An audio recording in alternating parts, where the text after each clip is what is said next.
Chapter 758. Frost Wyrm Shita is the gatekeeper of the Holy Cathedral of the Hibernator. I think Arek is also aware of this. Any stranger approaching the Holy Cathedral of the Hibernator will cause a reaction from the gatekeeper, Brando replied. You're saying that Arek will definitely take advantage of this. I've heard people say that this old fox is cautious and deep. He's used to planning before acting, just like the previous duke. Veronica raised her head, her emerald green eyes flashing with a cold light. Although her hands covered her long hair, her blue hair still fluttered in the sun with the biting north wind. Her gaze passed through the ice field, as if she had already seen the outcome that Brando expected, but she still asked, although I agree with this point, how do you plan to confirm it? Brando saw the snowflakes rolled up by the wind, floating on the glacier like a layer of powder. At this time, in his field of vision, a few shadowy figures suddenly appeared behind the snow and wind. He replied, We'll know soon. The figures that emerged from behind the ice fog were Babasha and her party. The old witch's body was stooped, and the ice wind was tugging at the corner of her shabby robe. Her silver hair was like a ghost baring its fangs and brandishing its claws. She limped to Brando's side and said with deep awe, Dear Lord, it's ready. She held the crystal ball with trembling hands and raised it to Brando. Veronica frowned when she saw this scene. She didn't like witches.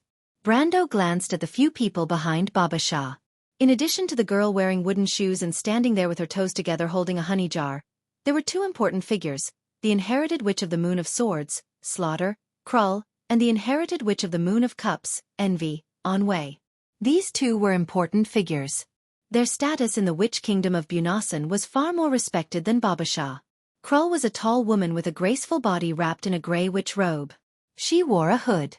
Her skin was as white as snow, her eyebrows were as thin as needles, her cheeks were prominent, and her expression was cold, giving people a feeling of indifference. Anwei, on the other hand, was like a woman in her 40s. She wore a thick fur robe, and her figure wrapped in the robe could be seen even through a thick layer of wool. The little woman's face was full of smiles, but it could not hide the shrewdness in her eyes. They said that they had come to seek refuge with Brando, but the latter realized that the attitude of the two was far less respectful than Babasha.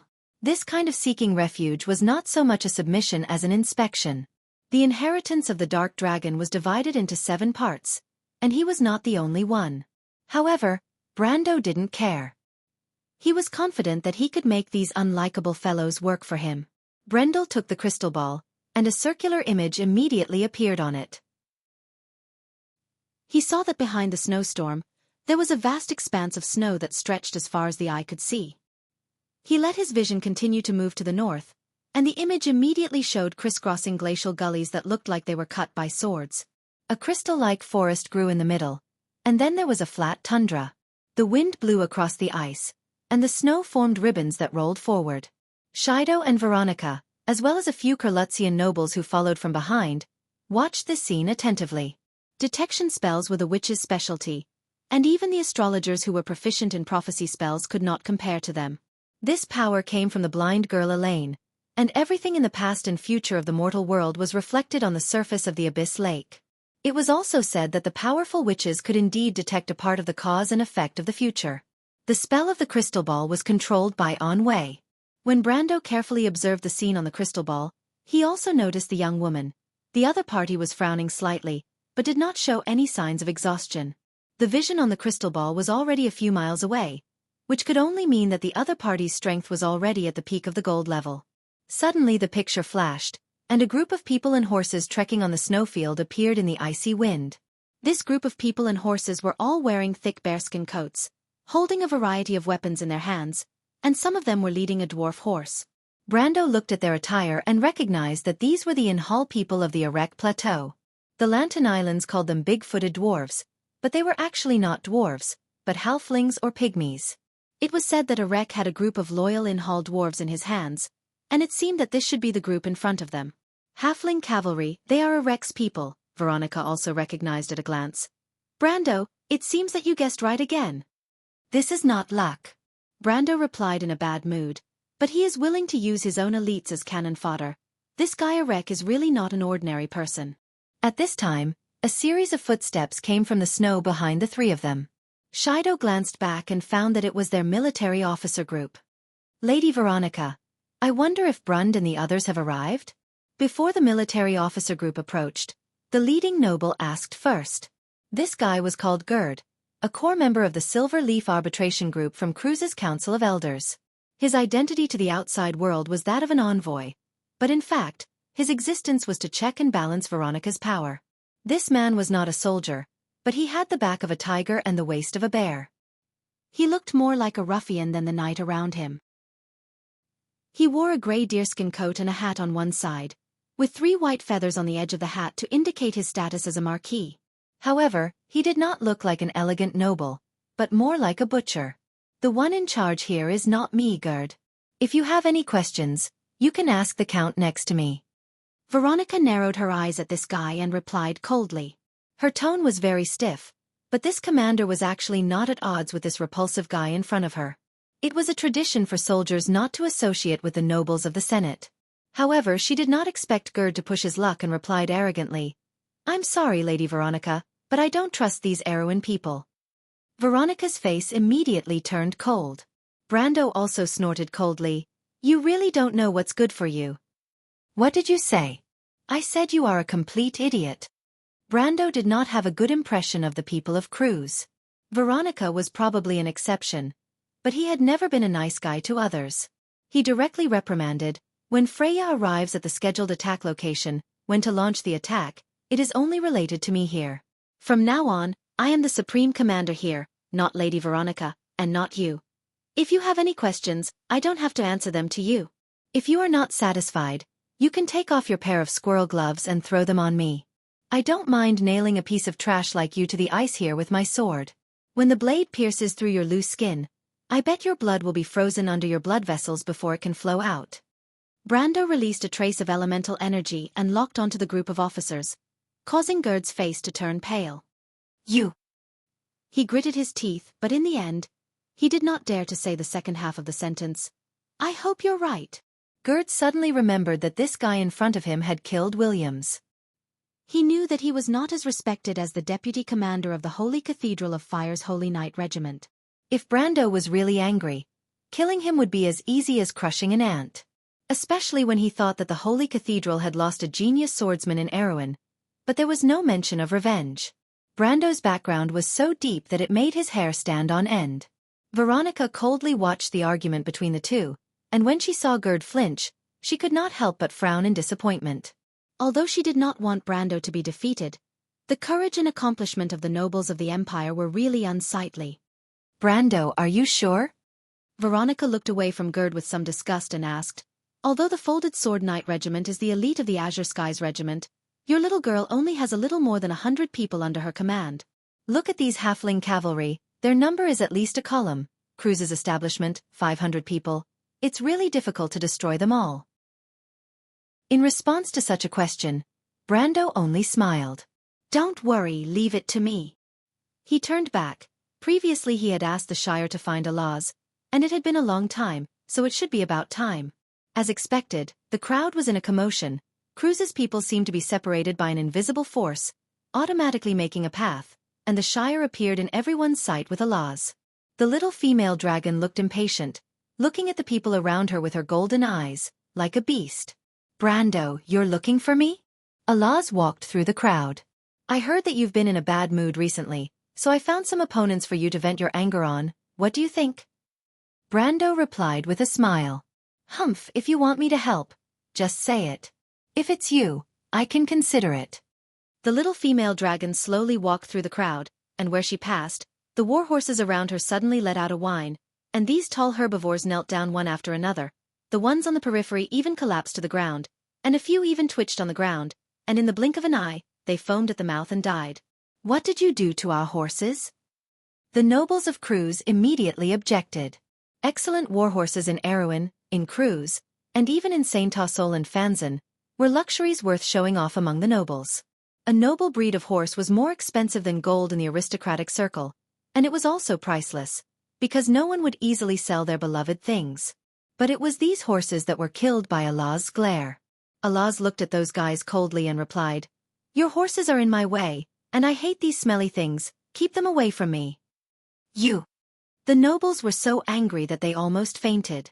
Everyone turned their eyes to Brando, and Gerd, as if he had something on him, asked excitedly, "Count, you'd better explain." "You want me to explain?" Brando only found it funny. "Enough," Veronica interrupted. She frowned, feeling that the situation was getting out of hand.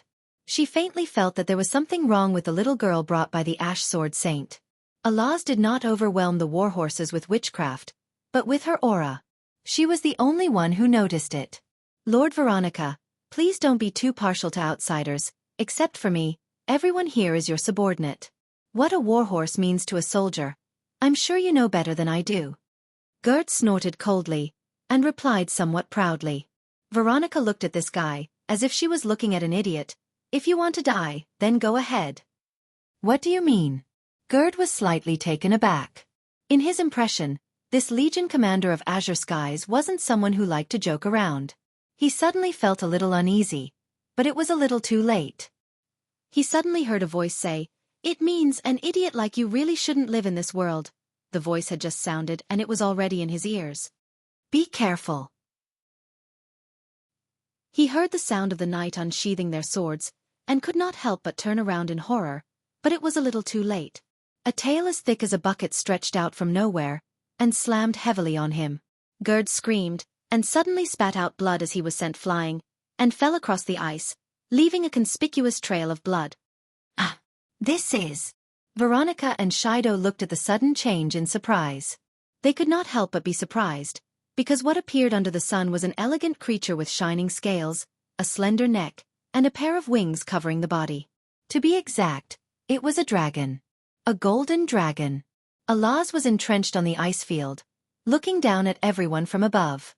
Her huge body was almost the size of a 3-story building, and her slender neck was slightly bent, supporting a head with 4 horns.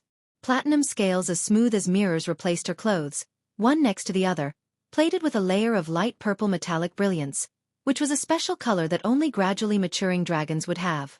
Alaz lowered her head, the flames in her golden eyes were burning. She looked at everyone present, and everyone was shouting in their hearts, "Martha above, a dragon! We have lived with a dragon for so long." And Gerd, who was struggling to get up from the ground, was even more desperate. Now he finally understood what Veronica's words meant. He felt that he was really an idiot, hopelessly stupid. He wanted to beg for mercy, but a terrible psychological shock had spread in everyone's hearts. For a moment, most of the people present felt as if they had fallen into a boundless, pitch-black world.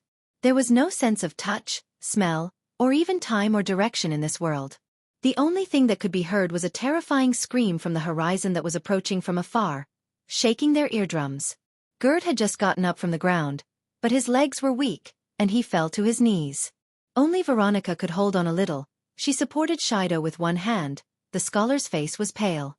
Brando and the Shire were completely unaffected, but even so, they saw the reaction of the others and understood what it was. This was the power that dragons were born with. Draconic aura. "For your arrogance, I should have gouged out your eyes and eaten your heart, to warn other humble creatures to maintain the necessary respect for dragons. But your luck is pretty good. I really don't want to scratch your dirty maggot-like body, so I'll spare your life this time. You'd better not appear in front of me again, or I can't guarantee that I'll burn you to ashes with a single breath of fire."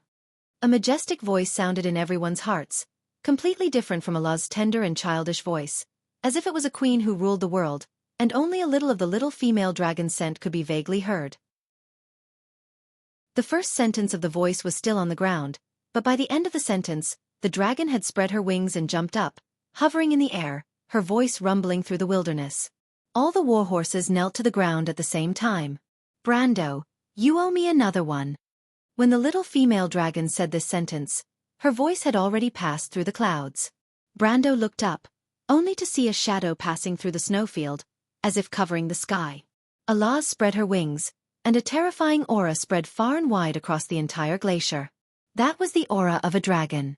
With a crack, Arek saw a crack appear on the crystal in the hands of his wizard, and in the blink of an eye, it broke into pieces and turned into ashes. In less than 2 weeks, the powerful Grand Duke had completely changed his appearance, and his original energetic image was no longer there. He hid under a fur cloak, and the only impression he left to outsiders was a pale face that was so thin that it was almost inhuman. Arek was so thin that he looked like a skeleton. his face covered with wrinkled skin, and only his eyes were still staring motionlessly at the crystal in the dried-up eye sockets. There was still a trace of life in his eyes. "My lord." The wizard turned around and looked at him with a questioning look. "This is the draconic aura. That stupid dragon has indeed made its move." Arek grabbed his cane and said with some fanaticism, "Let's go. I know that old hag Veronica is following us. Let them follow us. They're just a bunch of idiots." "My lord, your body." "Shut up." Arek glanced at Devard coldly. Although he was getting thinner by the day, his majesty was more and more obvious, and the aura that grabbed people's breath seemed to be coming out of his body at any time. Devard shuddered and quickly shut his mouth. "I'm not those mortals. In order to get power, sacrifice is inevitable. Remember our pursuit, only chaos is the only one, and everything else is a burden." Arek replied coldly, "The pursuit of emotional weakness, the ignorant grab for money and power, and the vain justice, the mortals pursue these things that are not worth mentioning. How can they defeat us? Let's go. Master defeated them in Babel, and it will be the same now." He coughed and then slowly stood up. In the forest, the knight in black robes also stood up. These knights looked very strange. They were far taller than the average person, and looked like the orcs of the Great Plains. But the orcs did not know how to make armor, and their intelligence was only enough for them to use simple weapons. What was more eye-catching was that each knight had an Ouroboros symbol on their cloaks. "Freya? Freya?" The girl from Bucci was a little distracted. She recalled the scene at that time. Brando stood in the tent and asked her a question seriously. "Freya, how will you view war?" The last time Brando was so serious was when Braggs told her how to save Bucci. How should she view war? Freya asked herself. She should have hated the war. The war had taken away everything she should have. Her peaceful life, her family, her homeland. Everything she was once familiar with was lost in the raging flames. Looking back at those memories, it seemed that only deep pain was left. But Erwin can only be saved through war, and in this war, you will become the executioner you once hated. Freya, your enemy is not only Madara. You should understand this. You will kill, and more people will be sacrificed in the flames of war, or lose their homes, lose their families. If you are just a soldier, you can ignore it. But I know what your dream is, Freya. Do you know what your goal is? Freya grasped her sword tightly. In a trance, she saw blood flowing, and there were only endless corpses on the battlefield. Among these corpses, there was Bess's pure and innocent face. She looked at her with empty eyes, as if she was questioning her. Then she saw the little girl who died in the hands of the demon. Then she saw her family in Bucci. Freya felt that she still lacked an answer in her heart. She closed her eyes, and then opened them again. Sound and her five senses seemed to have returned to her body, and only then did she realize that Maynard had called her several times. "Freya! What's the matter?" The future goddess of war turned around. "Why are you in a daze?" Maynard was a little dissatisfied. "I don't know." Freya shook her head blankly. "I think I saw a blue shadow, and then I don't know what happened." "A blue shadow?" Maynard reached out and touched her forehead. "Are you too tired recently?" "No. I don't think so. What time is it?" She looked up and asked. "See for yourself." Maynard handed her the pocket watch. Freya glanced at it, and then looked at the line of in-hall halflings in the distance. "Is there any news from Brando?" "He has confirmed with Metisha that he is the one we are looking for." "Then, Miss Alaz is already on her way." "I understand." Freya threw the pocket watch into the snow. Brando asked her how she planned to fight to complete this plan. She knew very well that in order to make that old fox fall into the trap, she had to leave no one alive. She pulled out part of the Lionheart sword, and pressed the cold blade with her fingertips, feeling a chill in her heart. She was no longer the little girl. She understood what it meant to be a knight, and what it meant to be a soldier. Although she did not have a clear answer in her heart, at least she understood that killing could not bring peace, but at least it could solve conflicts. So her answer was simple, only one sentence. "I understand, Brando." When she looked at Brendel, there was no hesitation in her eyes, because her last trace of hesitation had already been buried together with Bess in Ampere Seal. She pulled out the entire Lionheart sword, and the blade flashed coldly. Everyone saw the temporary commander move and reacted. One by one they stood up. The knight took off their cloaks and threw them to the ground. Then, the noble officers of Cruz's army looked at Freya, waiting for a good show. Freya glanced at the sword in her hand, pointed it down, and ordered, "Go down the mountain from both sides of the hill. Do not enter the enemy's field of vision. Listen to my orders. Cut off the retreat of Inhal halflings on the snowfield. Before seeing the signal, no one is allowed to fight." Cruz's army was stunned. The air was like falling snow, silent and sinking. "Wait, this is not in line with our orders." Brund immediately questioned, "Commander, are you planning to wait? If those halfling cavalry enter the holy cathedral of the Hibernator, it will really attract that damn thief. Commander, please allow me to doubt your motives." "I can understand your doubts." Freya glanced at Maynard beside her. She calmed her breathing in her heart and replied, "But we are not the main attackers." "Not us." "Then who could it be?" Freya looked up at the sky. Her gaze crossed the crystal-like treetops of the pine forest. The quiet Cruz officers noticed her behavior and also raised their heads. The clouds in the sky seemed to have a slight movement. The forest, which was full of all kinds of sounds before, quieted down for a moment, as if an invisible hand was strangling their throats. Then the clouds suddenly gathered together and separated, and a huge shadow roared out from the clouds. Brund stared at the scene with his mouth wide open, and seemed to feel that his throat was making a hissing sound. The Cruz knights stood in the forest as if they had grown roots under their feet, like a group of stone statues. Their souls were experiencing a tsunami. This was not an illusion. The draconic aura descended from mid-air, and a terrible scream sounded from everyone's souls. Only Freya had seen such a scene before. On the battlefield of Ampere Seal, dark clouds covered the sun that day, and a ray of gold descended from above the clouds, bringing the final victory of the war. She turned her head. "Metisha." "Sister Freya, I'm here." The silver fairy princess lifted her cloak and asked loudly, "Do you want to summon?" Freya turned her head. The halflings on the ice field had already discovered the dragon in the sky. Men and horses panicked together and fell into a ball. Those who were a little smarter had already begun to flee. Freya turned her head again and nodded to Metisha. "Knight of Fran, listen to my horn." Metisha intertwined silver threads in her hand, weaving a silver horn. She immediately blew the horn and chanted loudly. The sky-blue flag of the plains of Malald flutters like the sea. The spears of the Fran people gleam coldly. "Knight, listen to the long sound of my horn. The ancient spirits are summoning the courage in your hearts. Knight, mount with me and get ready." The voice of the silver elf was melodious like a song from ancient times. The Cruz knights heard the spell and looked at each other. They did not know what Metisha was summoning, but Brund was the first to react. "Oh my god, this is the Silver King's Knight Legion." As soon as he finished speaking, Metisha had already puffed up her cheeks and blew the horn for the second time. The horn sounded melodiously, and a laws also swept over the forest at this moment. The wind pressure swept over the canopy and swooped over the distant ice field.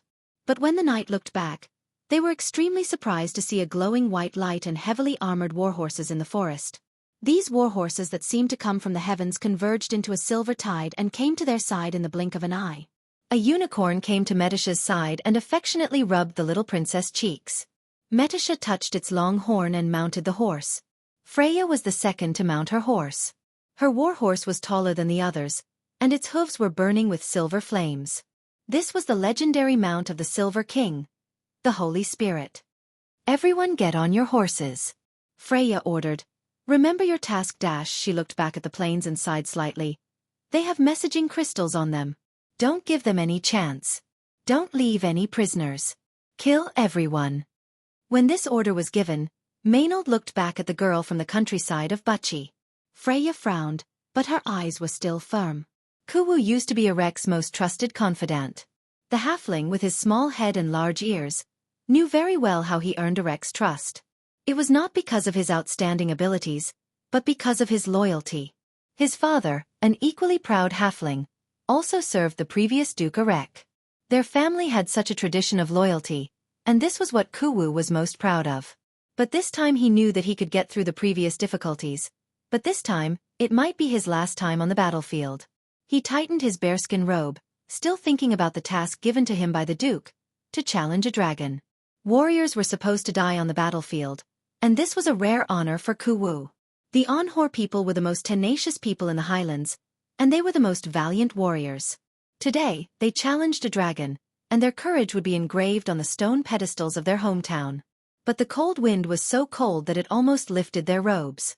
The cold cut their bodies like knives, and these halflings, who were used to the dry and cold climate of the highlands, could not bear it. Kuwu had a bad premonition since this morning. The elders of his family often said that if the day did not start well, then everything would not go well. He broke his own water bottle in the morning, which was an extremely unsettling bad omen.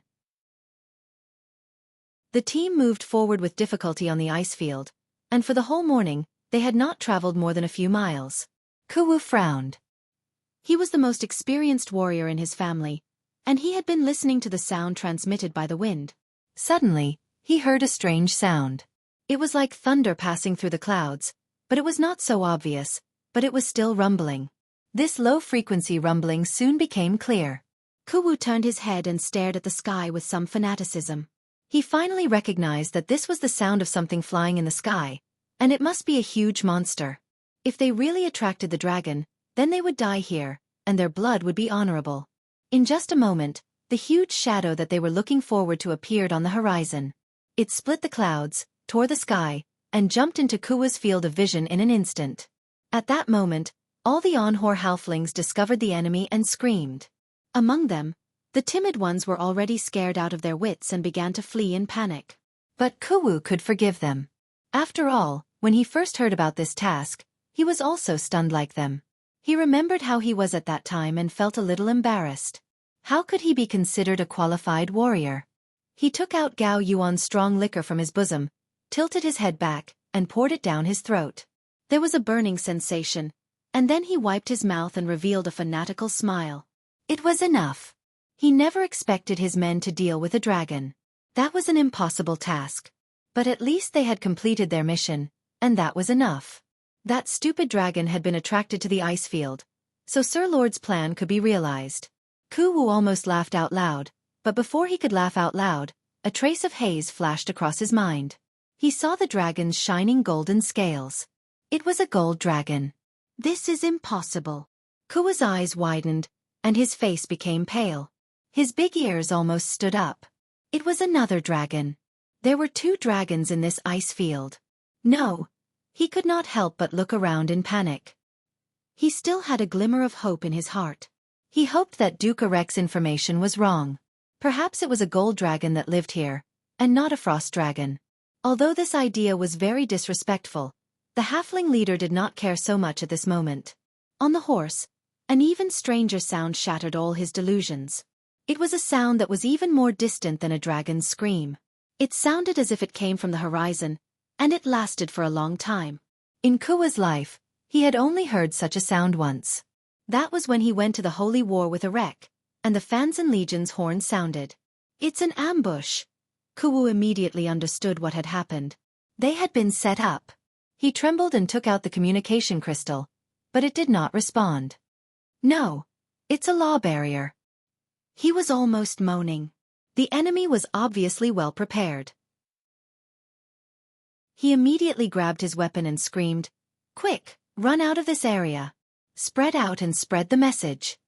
He looked up, and his green pupils reflected the gold dragon's figure that was getting bigger and bigger. The shadow seemed to represent despair. A golden flame fell from the sky. P.S. 9K chapters, I won't divide them into chapters. I've been busy these 2 days, and I only have time to update at night. I think I'll be free tomorrow, and I'll continue to answer questions in the book review section. I'll also solve the previous problem. Also, I'm begging for monthly votes. I haven't begged for monthly votes in a long time. Begging for votes. Everyone, please support me with votes and give me some motivation. To be continued. If you like this work, you are welcome to come to Chidian. Come to vote for me. Your support is my biggest motivation. Chapter 759. At the moment of the dragon's roar, the mountains shook. The Myurnas said that the shadow of the dragon swept across the plains, and the wind brought by the wings would blow for a day and a night. Alaz spread her wings and was still a few miles away, but the wind was already raging through the forest. The triangular flags on the tips of the halfling spears on the ice field whistled in the wind, but the darkness that gripped their hearts was endless fear. Dragon! Someone screamed, and the neat team scattered in all directions on the snowfield. Kuwu saw that he could no longer control the team, and had to escape to the northwest with his night bodyguard. In the blink of an eye, Alaz had already flown over these tiny creatures. She lowered her head, and her huge shadow shrouded the team of hundreds of people. Her golden eyes reflected the scattered halflings. Based on her interest, she first chose the small team in the south. About 20 or 30 halflings rode ponies and were fleeing to the crystal forest on the hillside, but Alaz would not give them the chance. She lowered her head and spat out a mouthful of golden flames. A large fireball fell from the sky and landed on the glacier, instantly engulfing the halflings who were still running away and turning them into ashes. The flames continued to burn on the ice, and even the ice was sizzling as it melted layer by layer, revealing the black igneous rocks below. These rocks that had melted thousands of years ago were once again turned into lava in the flames, and white steam rose up to tens of meters in the air.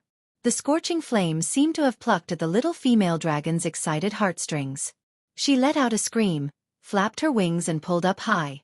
The flames from her mouth were like a golden sword plowing through the glacier, burning all the way into the forest, turning the ice forest into a blazing pillar of fire. But it was not over yet. Her golden eyes locked onto another team, but this time she did not intend to continue spitting fire. Even a dragon could not spit fire endlessly. That was just the delusion of mortals in fairy tales about dragons. Alaz rose high like an arrowhead, and then swooped down on the team of halflings. She swept over their heads, and the strong wind she brought was like a sharp blade, blowing the halflings to pieces. Some of the knights were even pulled off their horses by the huge wind pressure, hitting the hard ice and rolling for tens of meters before stopping. Their brains were already splattered. Alaz looked at these unlucky fellows and felt even more pleased with herself, as if she had vented all her anger. She let out a crisp giggle in the air, but it sounded like a deafening muffled thunder to the ears of others. The little female dragon circled in mid-air and landed heavily on the glacier. She stretched out her sharp claws and grabbed the ice to stabilize her body.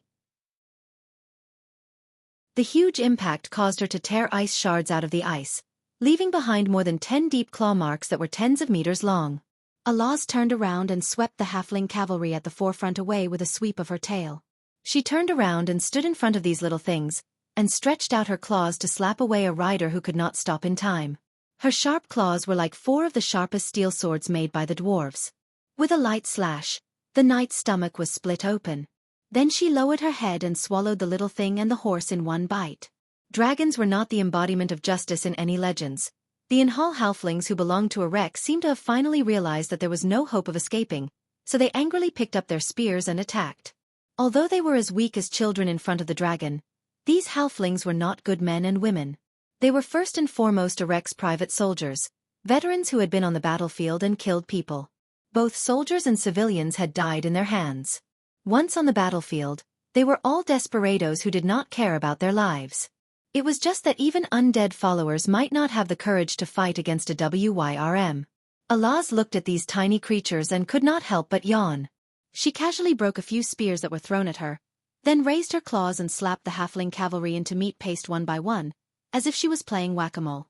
When she slapped the 7th one, the halfling finally broke down, crying and running away. When Kuwu turned around, he happened to see such a scene. Those were his clansmen. His heart ached, but he knew that those people would not be able to escape. The dragon was just a cat playing with mice. The wind whistled in his ears, he held the reins tightly, his body crouched on the horse's back. The surrounding scenery quickly receded from both sides, but he did not intend to retreat into the forest, but had been retreating north along the snowfield. The previous 2 teams were first targeted by the terrible dragon because they were in a hurry to retreat into the forest. Dragons were very shrewd creatures, but most mortals only remembered their barbaric side. But Kuwu knew this very well, so he led his night guard to escape this disaster. He did not expect to survive this battle, but Kuwu knew very well that at least before he died, he must first find the holy cathedral of the hibernator, or at least seal the young frost dragon. This was the last thing he could do for Grand Duke Erek. But things were not that simple. The big-eared halfling turned his head, and a silver light flashed on the horizon. The valiant girl on horseback was commanding hundreds of knights to chase along the glacier.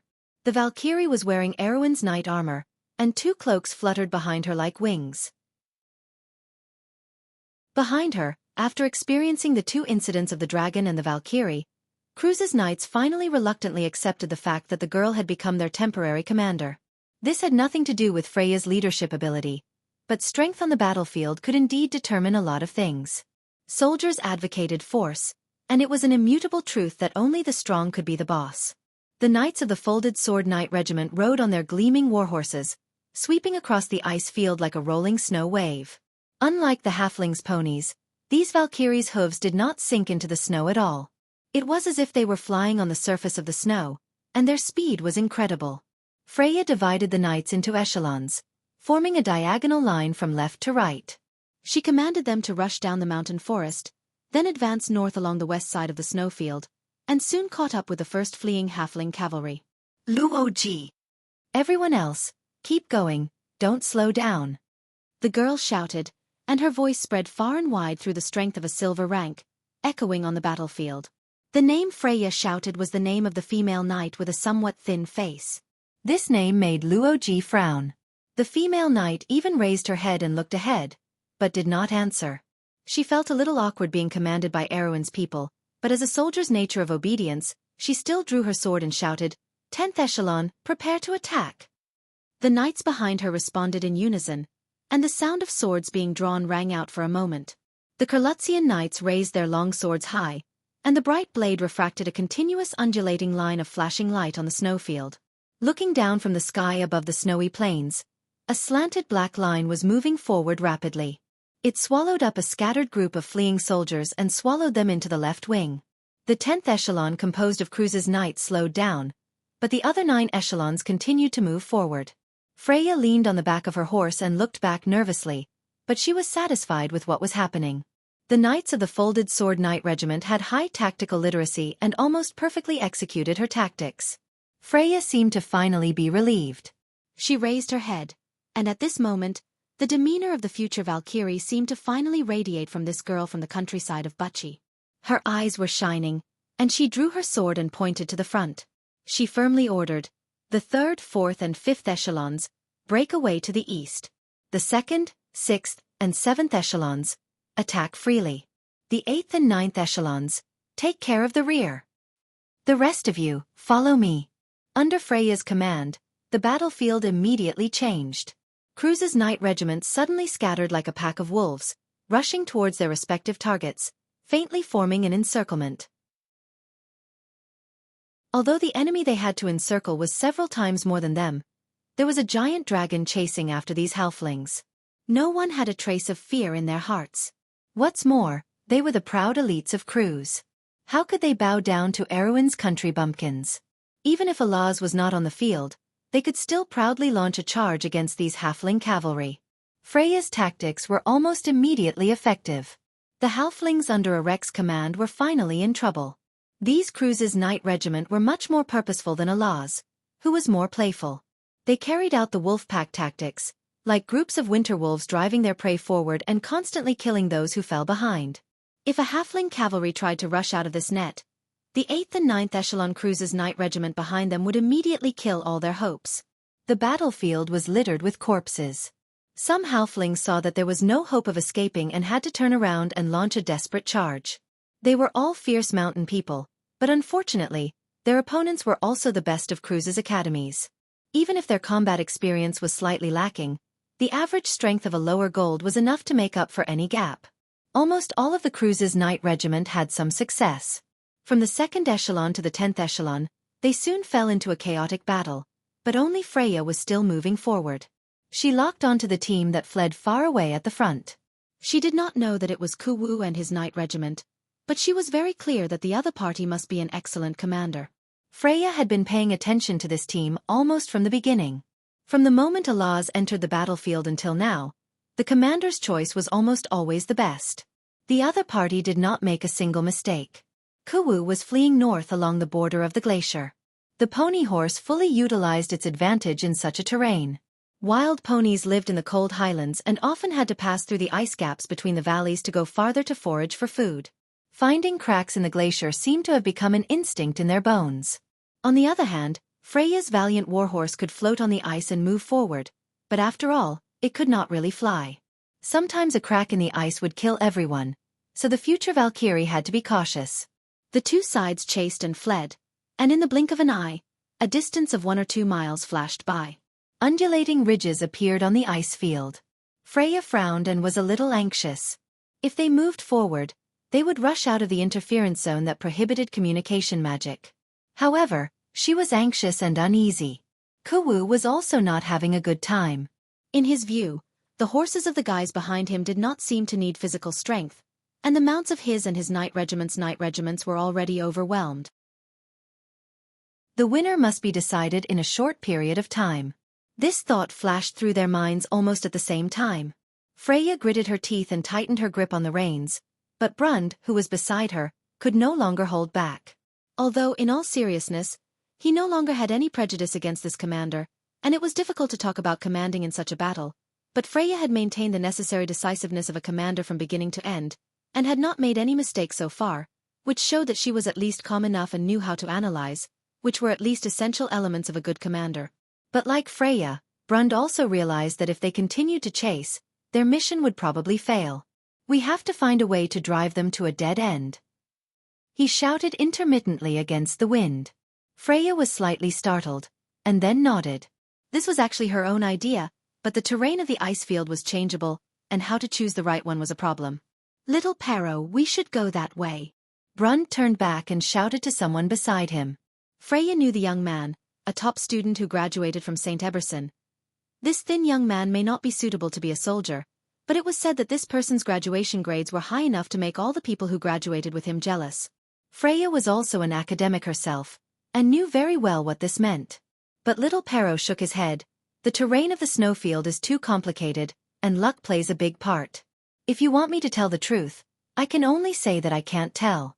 We can only bet on luck and see if Lady Martha favors us. He said so in the wind and shrugged. Everyone's hearts sank, but they also knew that this was not an excuse. Knight Maynard.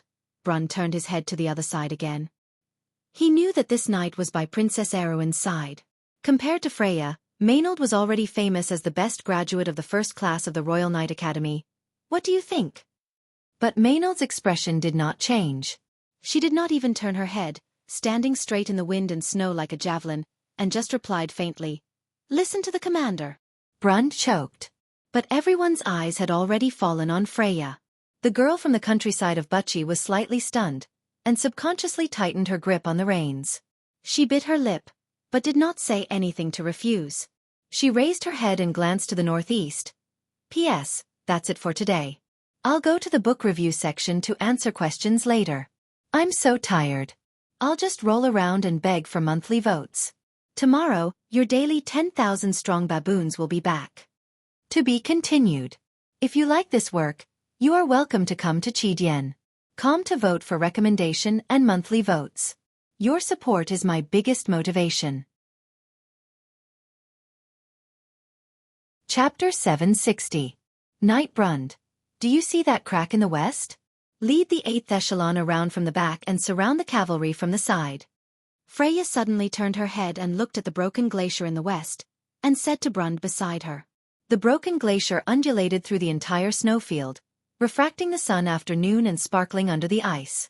Brund looked in that direction, somewhat puzzled. Why, it's impossible to catch up from that direction. Yes, Knight Brund, your task is to force them to change direction and let the halflings flee north, preferably northeast. Freya replied. What's in the east? Brund was stunned and subconsciously looked in that direction, but in his field of vision, the east and the north were the same endless glaciers. The edge of the glacier shone under the clear sky, like the edge of a mirror piercing his eyes. He could not help but squint his eyes, somewhat suspicious. Brund, it's the wind. Little Pero, riding on the horse, seemed to react. The wind is blowing from the northwest. No one present was a fool, and Brund immediately understood. He looked at the ice dust raised by the wind slowly moving in their direction on the glacier, and could not help but marvel in his heart. The wind was blowing from the northwest, which meant that there might be a mountain pass in that direction, and the north and east were most likely in the direction of the colonel.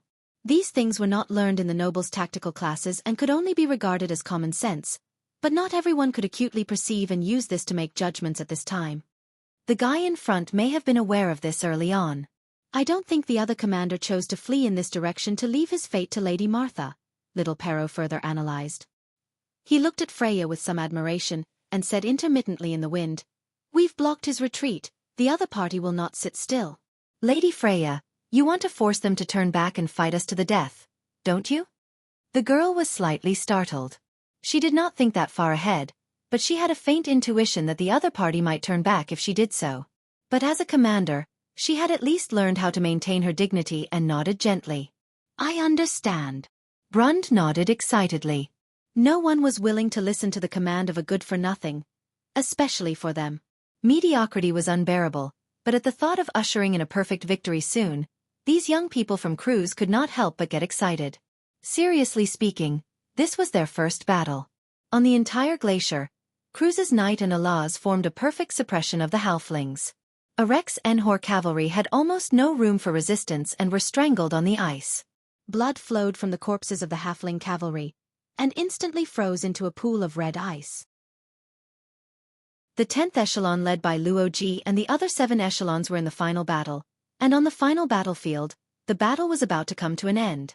Kuwu saw a cavalry with a swallow-tailed flag separating from the pursuers behind and entering the shadow of the broken glacier. He understood the opponent's commander's plan. He was actually waiting for this opportunity. There were 34 night guards around him, all of whom were good lads among the Enhor people. They were the most elite soldiers in Grand Duke Arek's halfling cavalry, and the opponent's cavalry echelon only had a dozen people. He did not believe that 4 times the number was not enough to defeat these unknown cavalry. The halfling knight could not help but sneer when he saw that the enemy commander still dared to divide her forces. In his opinion, Freya had made the right choice, but in a sense, it was also a mistake. The enemy was too arrogant, or rather, their frantic escape at the beginning had successfully created an illusion, causing the enemy to think that they were weak and could be bullied.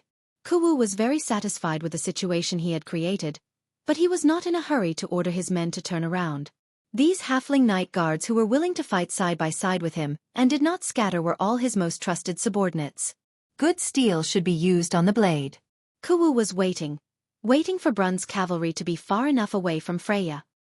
He cunningly pretended to continue to flee, and as Freya wished, he readjusted his direction to the north. It seemed that the Cruz knight was fooled. He saw Brund's cavalry bypassing the broken glacier and finally understood that he had been waiting for a golden opportunity.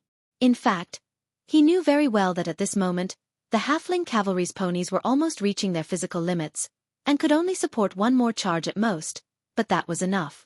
Kuwu whistled, and the halfling cavalry accompanying him turned a corner on the ice field, facing Freya and her first echelon. "They're here." Seeing the scene in front of him, little Pero's voice rang out. Freya saw the halfling cavalry turn their horses around and could not help but breathe a sigh of relief. The opponent only needed to run a short distance forward to reach the limit of the interference magic, but fortunately, it seemed that Lady Martha was still on their side. She raised her long sword high. "Prepare for battle." The knight let out a restless cry and raised the shields in their hands. The halfling cavalry was one of Wone's most unique cavalry. They were not heavy cavalry who were good at charging formations. These cavalry who rode ponies and even war dogs were best at close to mid-range combat. To be precise, they were cavalry who threw spears. The two sides launched a deadly charge on the ice field, and the distance gradually shortened to the point where they could see each other's tense faces, human and halfling. Kuwa's cavalry suddenly whistled and threw the short spears in their hands forward. A rain of short spears flew over tens of meters in a flash and poured into the thin line of Cruz's knight. However, the expected scene of people being thrown off their horses did not appear. The shields in the hands of the human knights suddenly unfurled one after another, and when the short spears collided with those light shields, they were immediately broken into 2 pieces and wood chips flew everywhere. Kuwa's heart went cold when he saw this scene. He did not make a mistake, but as the head of a noble's private army, he probably never dreamed that there was such a big gap between the inferior cavalry under his command and the most elite knight of the powerful empire on the continent. This kind of ignorance sometimes had to be compensated with one's life. After a round of spear throwing, Cruz's men were unharmed. On the flat snowfield, when the 2 cavalry charged at each other, there was no second chance. Probably seeing the end, the morale of the elite knight of Enhome plummeted, but the accumulated pride of the past made them bite the bullet and raise their weapons. Looking from above, the crew's knight led by Freya looked like a thin silver blade, piercing the heart of the halfling cavalry. "They're dead meat." Brund saw this scene and pulled the reins to stop. The battle had just begun, but he could already see the result. The blonde knight said with some regret, "It's a pity that we can't participate in the battle in person." "Don't worry, Arek isn't dead yet. If we clean up the battlefield quickly, we might still have a chance." A knight behind him shouted excitedly. The Flame King once said that cavalry was an indomitable force. Hot blood and fanaticism were their symbols. Just being on the battlefield in person was enough to make these young people restless. "Ha, well said." The knights were talking, but Brund turned his head. He seemed to see a flash of light on the horizon. He rubbed his eyes and almost thought he was hallucinating. The sun on the ice often causes snow blindness, and sometimes it is not impossible for the refracted light to cause hallucinations. But Brund felt a little uneasy. He turned to the others and said, "Did you see anything?" "What?" "It's in that direction. Didn't you see it? It looks like a blue light." Brund asked with some doubts. "Blue light? No." "Could it be that you're mistaken, Brund?" Brund shrugged. "Probably." But as soon as his voice fell, someone in the team screamed, "Oh my God, look over there!" Brund was slightly startled and immediately turned his head vigilantly. But the moment he turned his head, his face changed instantly. "Martha above, what the hell is this?" The silent cave was covered in ice and snow. The ice that had not melted for thousands of years formed a blue wall. The glacier sank down, forming lines. In the dark cave, the naturally formed holes crisscrossed. However, in this uncanny workmanship of nature, there were many man-made objects piled up. If you looked carefully, you would find many boxes of goods from crews. The eagle emblem on them indicated that these boxes were once military supplies. On the other side, there were many wooden barrels piled up. These barrels came from Fort Valendon, Lanton Island, and even further away. These barrels and wooden boxes were filled with all kinds of food. If anyone came here, they would think that they had mistakenly entered the underground storage room of a frost giant. But this was a bona fide dragon's lair. Although here, you could not see glittering gold coins, jewelry, priceless artwork, gold and silver utensils, or even the dazzling gemstones that dragons loved the most, there was only food. Pickled beef, sausages, frozen fish, yogurt, bread, fruit, and jars of honey and candy piled up together. But this cave that looked like a witch's candy house was indeed the hiding place of Sheeta the frost dragon whelp. To be continued. If you like this work, you are welcome to come to Chidien.com to vote for recommendation and monthly votes. Your support is my greatest motivation. Chapter 761. Now, at this moment, a meatball was running around among the food. If you looked closely, you would find that it was moving the goods one by one to a deeper part of the cave. The meatball had a pair of wings. Although the wings reminded people of the roast turkey at the New Year's festival, it had a pair of fat claws. The claws were short and small, but they could still grab the boxes and drag them back. Its thick and sturdy hind legs were obviously overdeveloped. It swayed as it walked, as if it couldn't move if it didn't do so.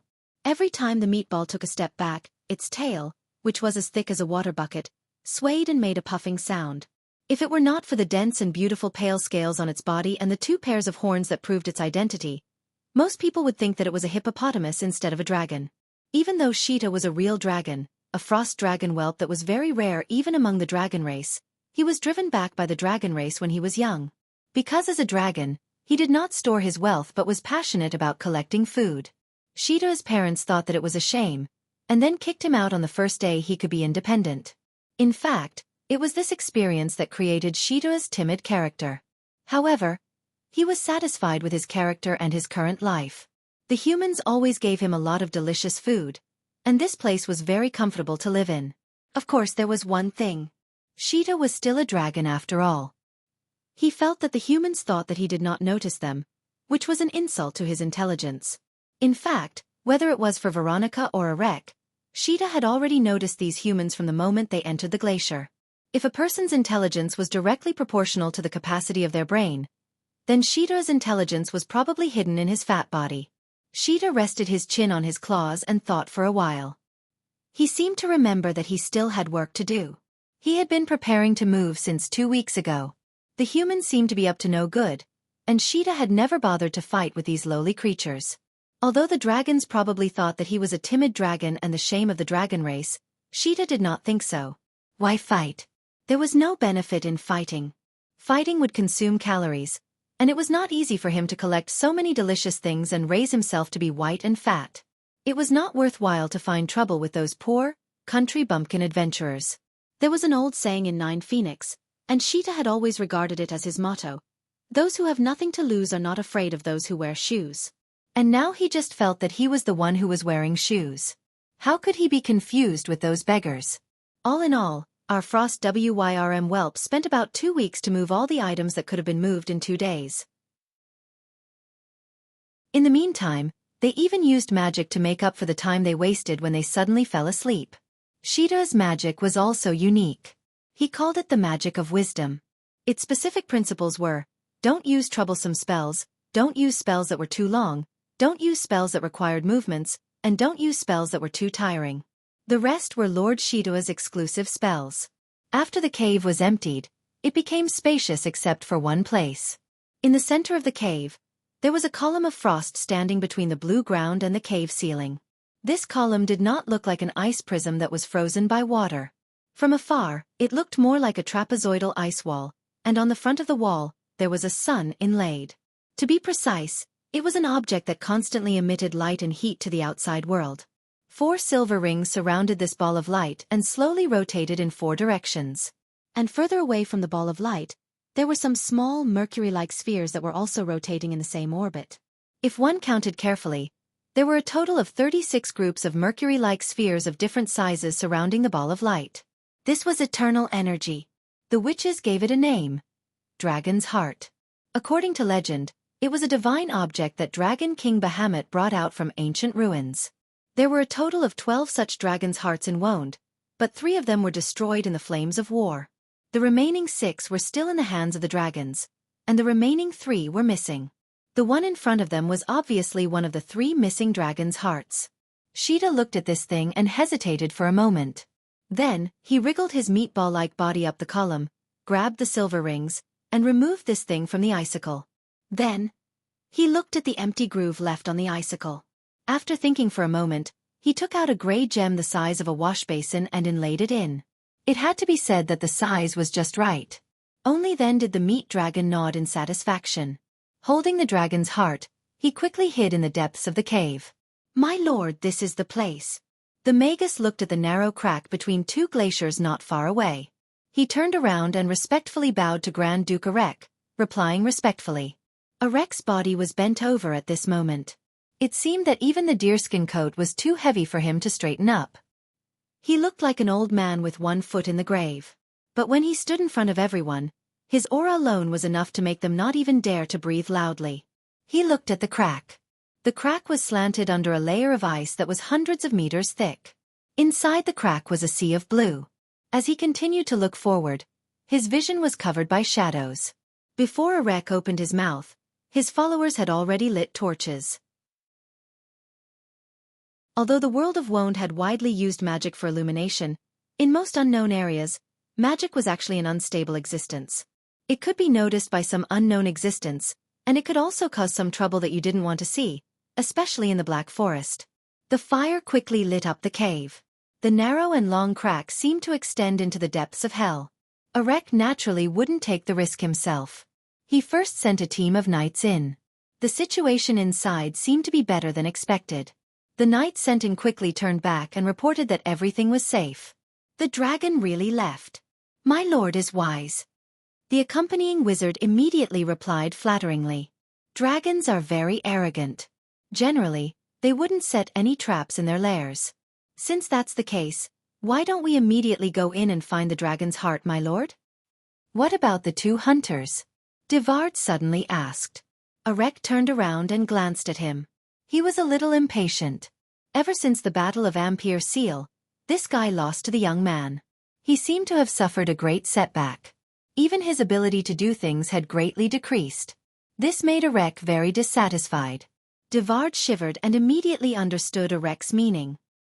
He turned around with a gloomy face and gestured to the knight behind him. Kill them.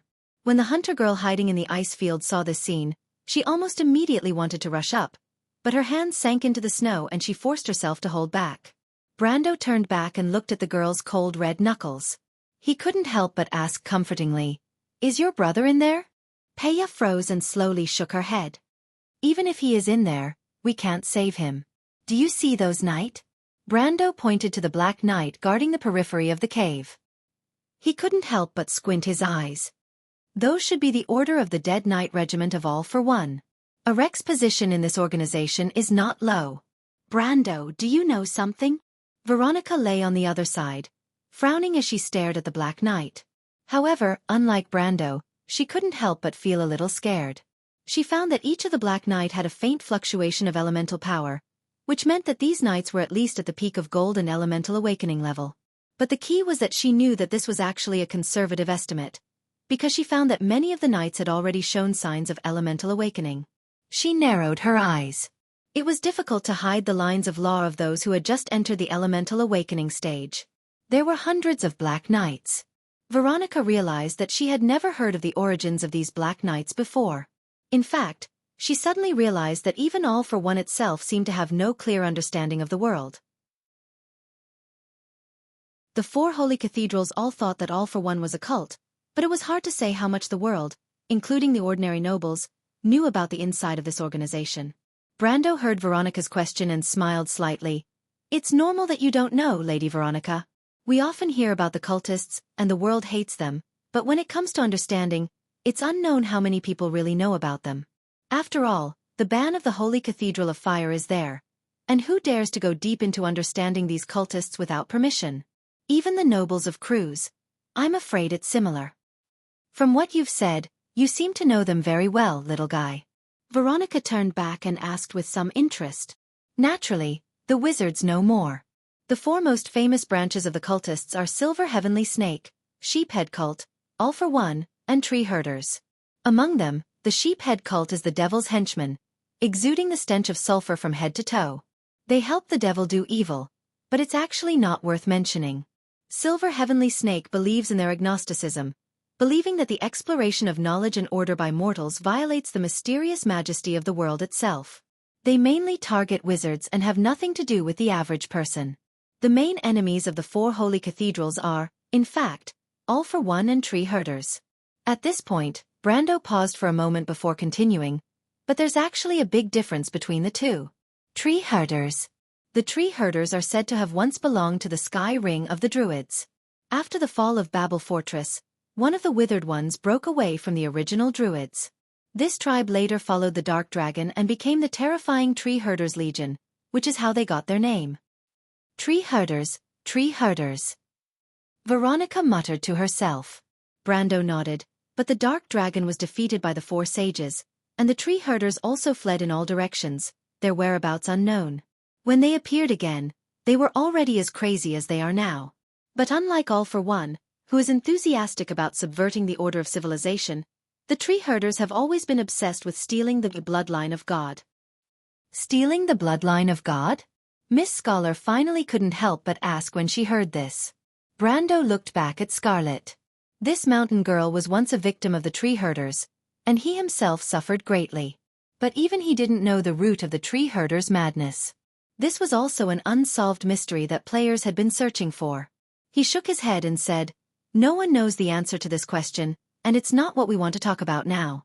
What we want to know is the current enemy, All for One."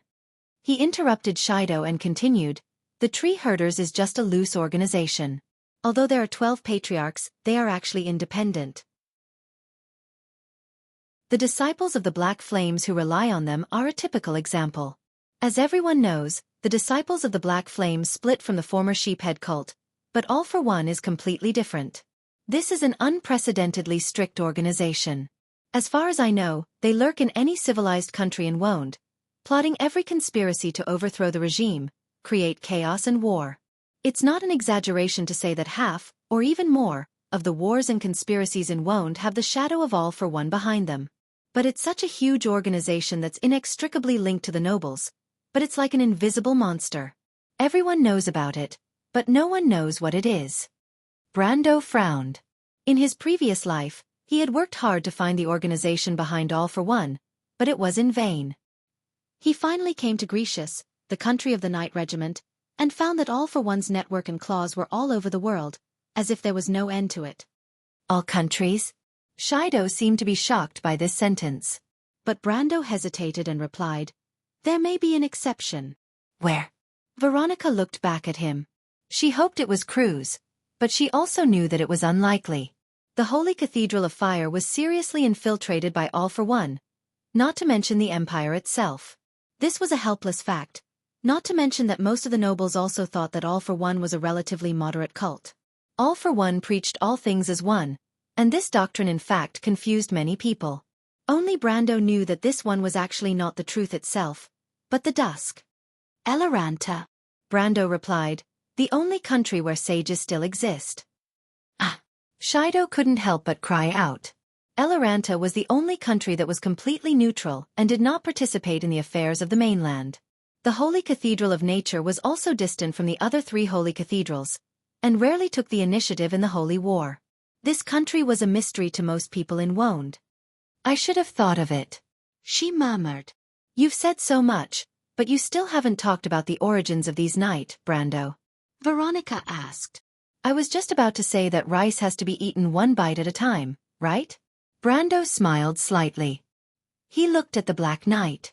"P.S. Woo-woo, it seems that your daily 10,000-strong baboons won't be back for the time being. I wrote 7K words today. == No slapping in the face. To be continued. If you like this work, you are welcome to come to Chidien.com to vote for me. Your support is my biggest motivation."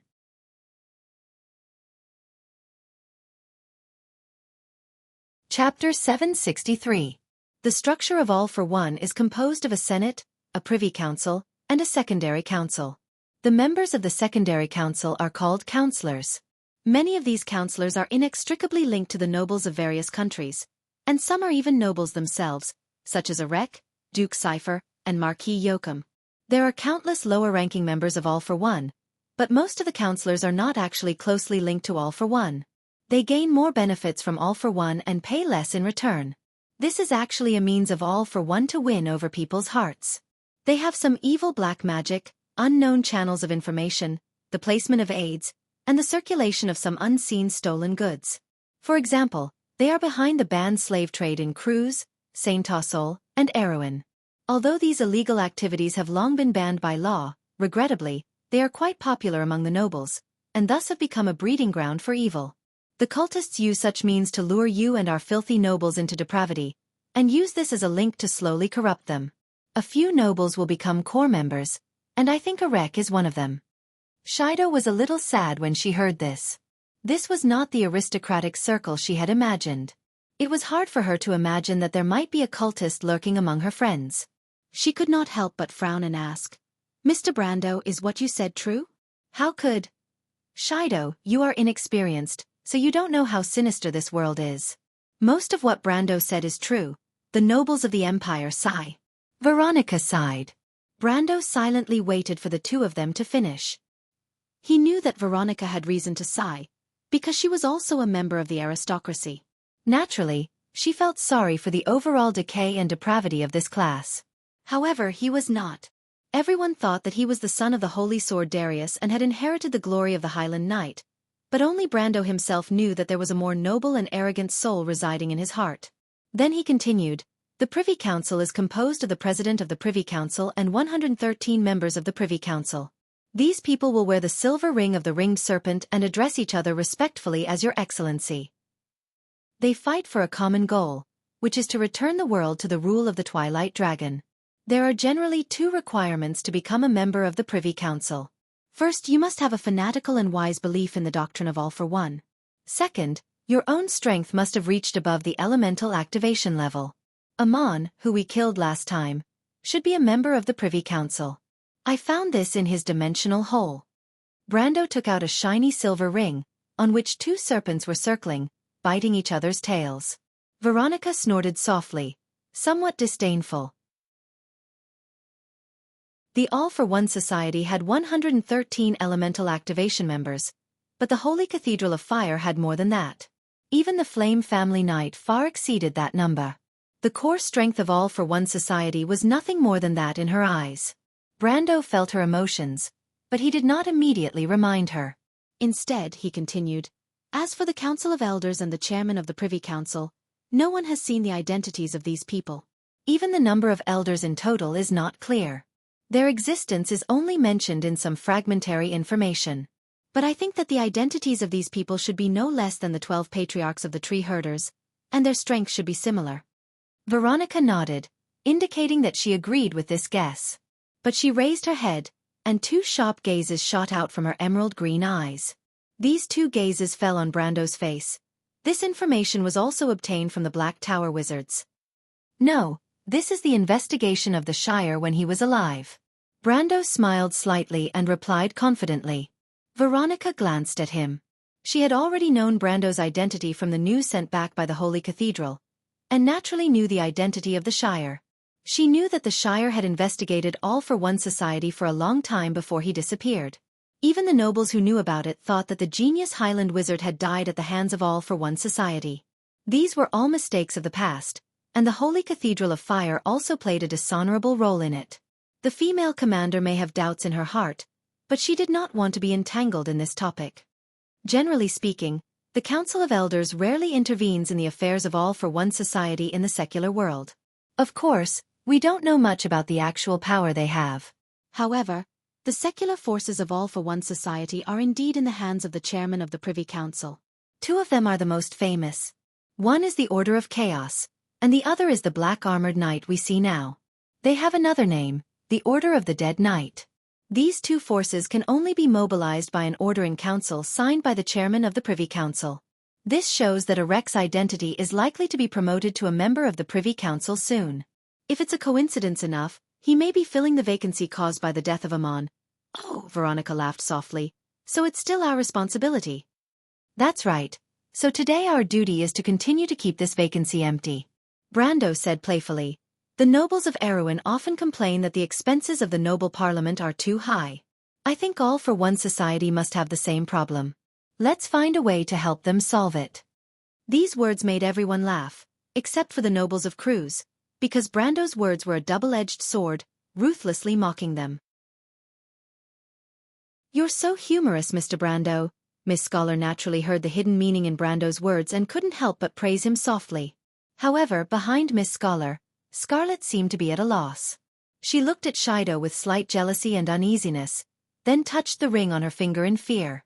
I'm serious, but I have to remind everyone that the qualifications of a member of the Council of All-for-One Society are fanatical and wise beliefs. As for true fanatics, that's what they don't lack the least, Brando replied. What do you mean? Veronica suddenly heard the hidden meaning in his words. As far as I know, the Order of the Dead Knight's order is no less than 30,000 people. Most of them have the strength that we're talking about now. And among the secular forces of All-for-One, the Order of the Dead Knight's order status is far below that of the Order of Chaos, Brando said slowly. Everyone sucked in a breath of cold air, suddenly understanding why Brando asked them to stay calm. In the face of such a huge enemy, it was indeed better to be cautious. But Arek must die, not just because of the portal fragment in his hands, not just because of his identity as a member of All-for-One, but because I think there are people here who have more reason to seek revenge. Brando glanced at Peya, the hunter maiden's hands clenched into fists, her body tensed up and trembling slightly. After a long time, she opened her eyes and looked at Brando with her dark and somewhat wild eyes, and replied while panting, "Thank you, Lord Knight." Everyone understood what Brando meant. In fact, when they saw the dragon fly into the sky, they knew that Arek must be waiting for the frost dragon whelp of Frostfang to fly out of its nest, but he didn't know that he had made a fatal mistake. In the distance, the bodies of the two hunters fell silently on the snowy plains, the blood that flowed out and then froze into ice. Further away, Arek and his subordinates from All-for-One had already begun to enter the long and narrow crack. The nobles' private soldiers were the first to enter, followed by the Black Knights of Order of the Dead. They were divided into 3 groups and entered one after the other. Arek and his personal guards were the last to enter. Brando rubbed his hands and looked at the scene coldly. He didn't dare to get too close. Although he didn't have a big problem, he couldn't guarantee that the others wouldn't be noticed. The Silver Knight beside Arek, Sylvia, was a genuine elemental rank master, not to mention that there were a few wizards around him. Brando also didn't trust the crew's nobles that Veronica brought with her. In fact, the team had been maintaining magic silence. Other than him who could contact Metasha with his higher authority as a planeswalker, the others' communication channels were completely closed. No one could guarantee that the people around them weren't members of All for One. Did you see the people around Arek clearly, little guy? There are a few wizards that I've never seen before, and I don't have any impression of them. They must be members of All for One. Devard is also among them. I thought he was dead. No wonder we couldn't find his body after the Battle of Ampere Seal. Brando nodded. Are we going to wait here for them to come out? Shido asked. No, the ice caves below Frostfang extend in all directions, and there are many passages inside. We have to find a way to follow them and give the Grand Duke a surprise. Brando replied. Now, wait a moment. But Mr. Brando, didn't you say that there was a frost dragon whelp inside? Shido turned around and looked at him curiously. I also said that it's very timid. Sheeta was indeed very timid, whether the dragon himself would admit it or not. One of the reasons he lived in those blue ice caves like spiderwebs was to avoid danger. This was a very comfortable point. Just like now, he could place his claws on the ice crevice that was covered in blue and white cracks and hide in the shadows. His green eyeballs were motionless as he spied on those uninvited guests. However, in recent days, it began to find it more and more difficult to move between these cracks. Arek's team was actually not far from Sheeta, but no one realized that there was a dragon lurking around them. Sheeta's huge white body with light blue streaks walked behind the translucent ice walls, and the crisscrossing ice prisms seemed to be his natural cover. He ordered his followers, a group of smelly ice cave dwellers covered in white hair, to attack the humans, while he himself created a landslide behind them. To be continued. If you like this work, you are welcome to come to Chidian. Come to vote for me. Your support is my biggest motivation. Chapter 764. The subterranean dwellers were not worth mentioning, but the sudden collapse was a huge problem for Arek. When no one expected it, a huge crack suddenly appeared on the ice, and with a violent tremor, a half-mile-long tunnel under the ice collapsed. Huge chunks of ice came crashing down from all directions, and the noble's private soldiers were instantly killed or injured. The wizards beside Arek immediately used spells to support a light green barrier. The ice and snow that weighed more than a few tons squeaked as it pressed against the barrier.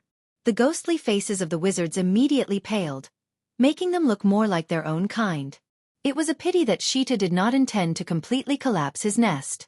Otherwise, they might be finished along with his little spell.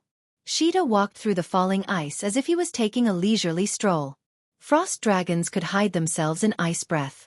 Through the ancient ability hidden in their blood, as long as they adapted to the environment, human powerhouses would definitely not be able to discover them. He silently came to Arek's side and stretched out his claws, wanting to tear this guy into pieces. But at this time, the two black knights beside Arek suddenly turned around, and the red eyes under the steel masks lit up slightly. What is that? They shouted at the same time. Sheeta jumped in fright and rushed forward, spreading his wings and crashing into their chests. With a muffled bang, the two black knights' breastplates caved in like cardboard, and they flew out at the same time, crashing into the ice wall behind them. Sheeta rushed forward and picked up the two corpses that had almost been smashed into metal plates. He did not dare to stay any longer and turned around to flee. Fortunately, the ice cave was shaking violently, and large amounts of ice and snow fell from above with a loud rumble.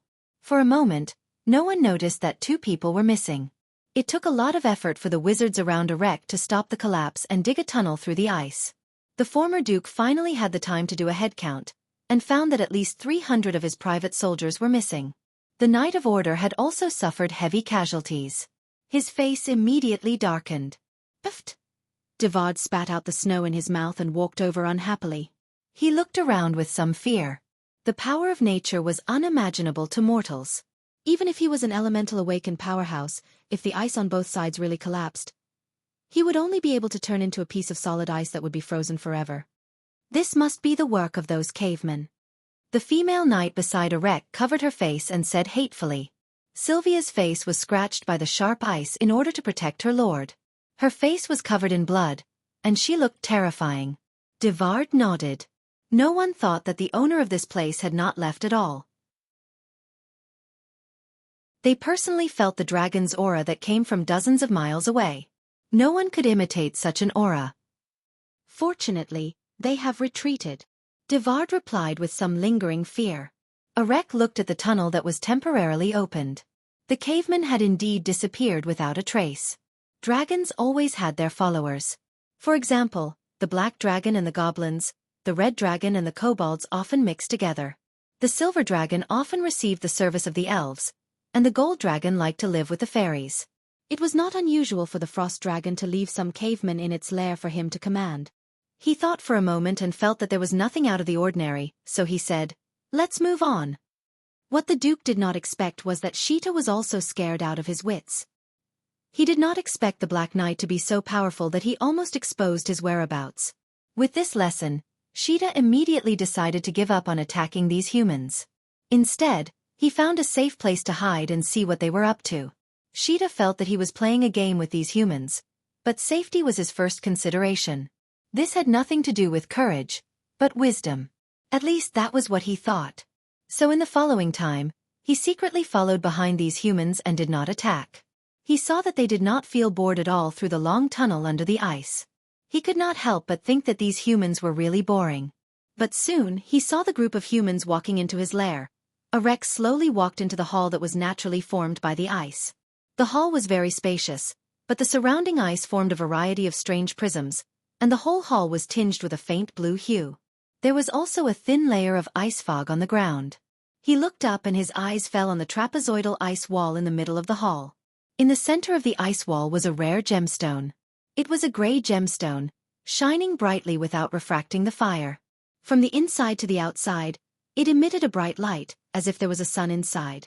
Arek pursed his lips and looked at the scene. The pale light from the gemstone carved a few deep shadows on his thin face. Although he was always serious, he had to admit that he had never seen a gemstone of such an amazing size. This gift from the ancient times was as tall as a person. Such a crystal did not exist in nature at all. It could only be a man-made creation. The Duke looked back indifferently. No one had ever seen the heart of the dragon, but the wizards could feel the endless power emanating from the gemstone. It was pure magic, the essence of magic after purification. The wizards of All for One could not help but reply with a trembling voice. "My lord, that may be the heart of the dragon." Arek nodded. In fact, he felt it himself. He had been in the realm of the Peak of Gold for some time, and he could sense the power of the gemstone. He could feel the waves of resonance emitted by the gemstone, as if there was a turbulent energy restrained in it, and it would break out at any time. According to historical records, the heart of the dragon was an eternal source of energy, just like what they saw in front of them. Seeing Arek nod, the wizards immediately moved. They started from the periphery of the hall and used magic to explore the floor of the hall inch by inch. Although the pride of the dragons was unlikely to set up a trap, who knew if there would be a scum among the dragons? The result was just as Arek expected. The wizards soon returned with news that there were no traps, even on the icicle and the gemstone. The gloomy look on Arek's face eased a little, but it was still scary. He turned back and ordered the Black Knight behind him. "Go and take it down. Be careful not to break it. You should know how important it is to us." The Black Knights nodded and did as they were told. Under the leadership of a knight captain, a dozen Black Knights came to the icicle together. But it was at this time that something strange happened. Under the watchful eyes of the crowd, the dozen Black Knights, including the knight captain with elemental activation, disappeared without a trace. Everyone was stunned. So much so that the hall under the ice was so quiet that even a pin drop could be heard. Those were 13 elemental activation powerhouses, as well as a true master of elemental activation. There was no reaction at all, and they disappeared just like that? The wizards could not help but rub their eyes, almost thinking that they had seen wrongly. Arek turned his head coldly and looked at his subordinates. "What's going on?" The wizards looked at each other. No matter how they looked at it, it seemed like a trap. However, they had already checked it out, and there shouldn't be any problems at all.